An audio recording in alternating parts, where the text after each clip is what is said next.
Hi, everyone, and thank you for joining me on another episode of the Tech Exec Podcast. As always, I'm your host, Ben-Yosef, advisor and consultant to tech execs worldwide. And today, let's talk about money to mouth distance.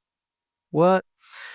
You probably heard the saying, put your money where your mouth is. Today, let's talk about all the different ways we seem oblivious of this simple fact and how it's critical to being aware of when we're creating this dissonance, because what's happening is that maybe you're oblivious, but I guarantee your team around you is noticing it and definitely is not liking it. They're learning that what you say doesn't really matter and that you don't actively do what you claim to do. That's not a good thing. So let's talk about some very common examples. I'm certain you will feel like you've done at least one of these, and then we'll see what you can do about it. Now, let's start with realizing the fact that these things, these gaps, the dissonances that we have, this is natural, first of all, because it's a lot easier for someone to notice something that others are to be doing better than doing so ourselves. We're all much better at giving advice than listening to it. I sure as well know I'm a consultant. That's what I do. And a lot of things I tell my clients to do better doesn't necessarily mean that I would have done better in their place, just that it's my role to help them do better. This thing, this gap, is critical because whenever we do it, we create this dissonance, we create this divide between what we claim we believe, what we claim is important, how we claim will behave, and what's happening for real. And at the end of the day, people realize that what's important, what they realize that actually is happening is what they see happening and not what you say, okay? Because talk is cheap. So let's start with a few examples, and I'm sure you're gonna notice some of these feel quite a bit too familiar or ring a bell. The first one, and this is not just a true story as in it has happened once, it's a true story as in it has happened several times. You claim that the company's priorities are XYZ, you have a nice list, you make a nice slide talking about it to your entire team, la-di-da. However, when I ask you to show me the org chart, show me the roadmaps, show me the how your priorities get translated into the day-to-day, how do you actually implement the strategy of your priorities, you gave me the deer in the headlights look, because there's absolutely no connection there. And I've seen this repeatedly. People say, our number one priority is this. And then they list out their squads, they're working with pods or task forces, however you want to call it, empower teams, each having a KPI or an objective of their own, which is good by itself. However, none of these teams actually do something that will directly impact the number one priority. And therefore, I'm like, okay, so is it the number one priority or is it not? Why are you working like that?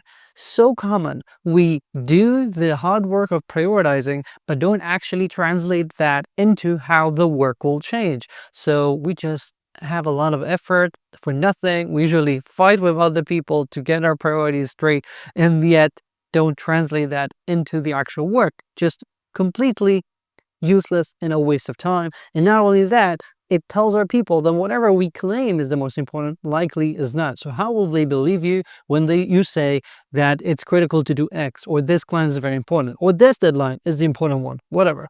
Stop doing that. Another one of my pet peeves is company values that mean nothing. And I've had previous episodes of this podcast about the values that are just completely interchangeable between companies. So, we're ethical, we're fast, things that could be in place in every different startup I know, probably in a few restaurants as well. Why? Because these are values that mean nothing. You're never going to come up with a startup that wants a different one, right? That's not going to happen. Now, I'd rather not be ethical in this company. That's not a possibility. However, today we're talking about values that actually make sense, but that are not implemented, that mean nothing. You have those nice posters on your walls, or you go through them during onboarding, but it doesn't do anything in real life. So for example, when you have values that say, we're a family, I personally, I hate that because you're not a family. But when you say that and then you ultimately have to have layoffs, or you have to rearrange things, or you have to let someone go, or you have to bring in someone from the outside, all of these make your people think, hey, are we a family or are we not? What's going on over here? So that just doesn't make sense. Or for example, when you're talking about company values, and one of those is we deliver fast, okay? We deliver scrappy, we move fast and break things, however you want to call it. There are a bunch of different common ways, and all of them are just, I think, for show about saying we're scrappy. Okay, we value success over perfection, which is good as it is. However, you say that, and yet then when you have a demo, you insist on minute details for no good reason. Or you have this pixel perfection standard, which, if you're Apple, I'm guessing it makes sense, but in other companies, I'm guessing it doesn't.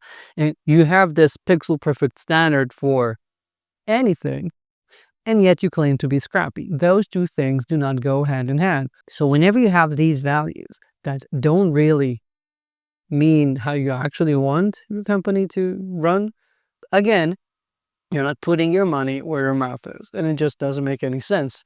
Also, we invest in our people. If you claim that, and then no one's getting budgets for conferences, for courses, for training, for coaching, do you really care about your people?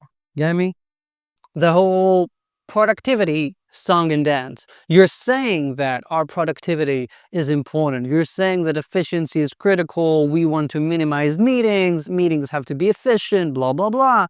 And then you're the one who's constantly late to meetings, or arrive without having read the prep materials, or do them without an agenda, so people have to come there unprepared, etc., etc. Meetings by themselves are not bad. How we treat those meetings is what makes them bad. And if we claim that we care about people's time and we care about a healthy culture of meetings, and then we ourselves allow us to be late or be on our phones, etc. at meetings, we're just telling everyone, nah, meetings don't really matter all that much. Just, do whatever you want with them. I don't really care. That is not how you do things. Another example would be, we care about our people, or we hope our people grow, and yet you never actually give people feedback and time, or you don't invest in their coaching. I'm not talking about money, I'm talking about attention and thinking and helping them yourself and with the rest of the management team to grow. When you say you care about people, and then if they're not good enough, they're just stuck or get fired, then you don't really care about your people unless they spontaneously become exactly what you need them to become, which is rare. Investing in your people means actually spending the effort of helping them grow and helping them be the right fit for the company. The penultimate example would be, we are a transparent organization, we say what we think, etc. And yet then you surprise people with bad news, with, we had this reorg happening behind the curtain, and now that it's already, now we'll let you know about it. We have this huge layoff because things haven't been working out for the past year, and only now you're realizing about it. You can't expect people to be transparent when you're not. And lastly, another thing I've been talking about constantly is, you can't say that you value scrappiness, innovation, testing things out, not always doing the sure thing, and then shooting the messenger when someone tries something, has an experiment, and it fails.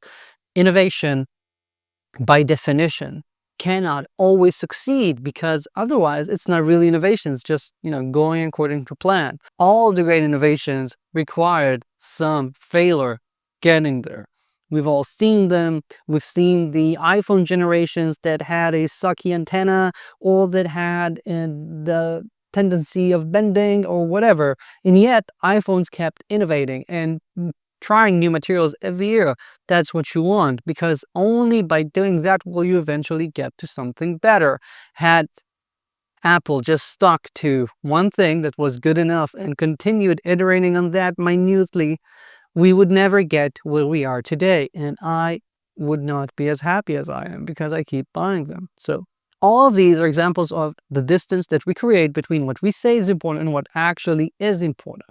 And now the question is, what are you going to do to ensure that you're not keeping falling into this trap, setting yourself up to fail and creating a culture where people do not believe what you say and you erode your trust with time? I've got a very simple solution for you. Stop it. Okay? Bye. End of episode. Oh, not good enough? Okay. So the problem is that oftentimes we are not aware of it. Maybe now, as I was going through this exercise with you, you realize, yeah, we've had this issue, or I've done that in the past, and my CEO does that, whatever. Maybe that.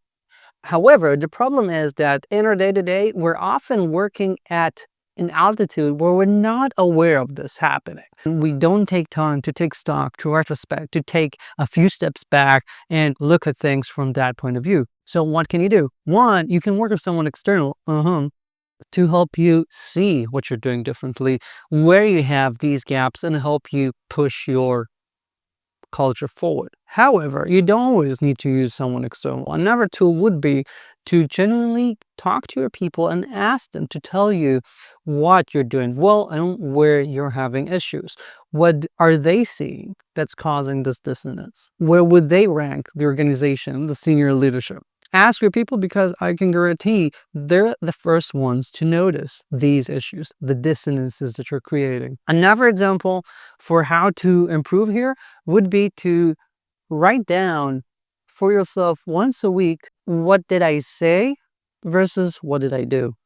And this is, I know that so many people seem to have this thing against taking time to think, against being retrospective. And when I do it with clients, they do it amazingly well. It's not as if we're talking about skills you don't already possess, but it's this habit of sitting down and thinking about what did I do, and retrospecting and assessing and looking back. We just don't do it when we're alone, and I hate that. I think I'm good at that. And just having that invite in my calendar every week to take the time and think about, where I mindful and attentive enough during my calls with my clients? Did I actively think about things that can help them without them asking me for them? Did I make interesting connections for someone in my network? These are things that I think help me do what I do better, and I try and reassess whether I'm in line with what I say I care about. So did I actually give my clients the harsh feedback they needed, or did I just give them the warm, cozy feeling of, yeah, that could have happened to anyone, and moving on without ensuring that they learn from it? I know where I would like to be. Take the time to assess yourself and ensure that you're not just saying things and moving on. No, you have to be active and act according to what you're saying. Otherwise, and this is something that's also back to research, when we keep saying things but not doing them, the dissonance eventually trickles down into our own psyche, and we stop believing even our own things. And that's terrible, because when that happens, your discipline will not be as it could be. Your ability to be productive, to be relentless, to move forward will not be as it should be. And that means you will never reach your maximum potential or close to it. No one's perfect, but nothing even close to that. And lastly, just ask yourself, where am I doing this do as I say, not as I do thing? You can ask your people, you can ask your peers, you can assess yourself, you can get a coach, but just have this sort of prompt. Not an AI one, okay? A journaling one, an introspection one.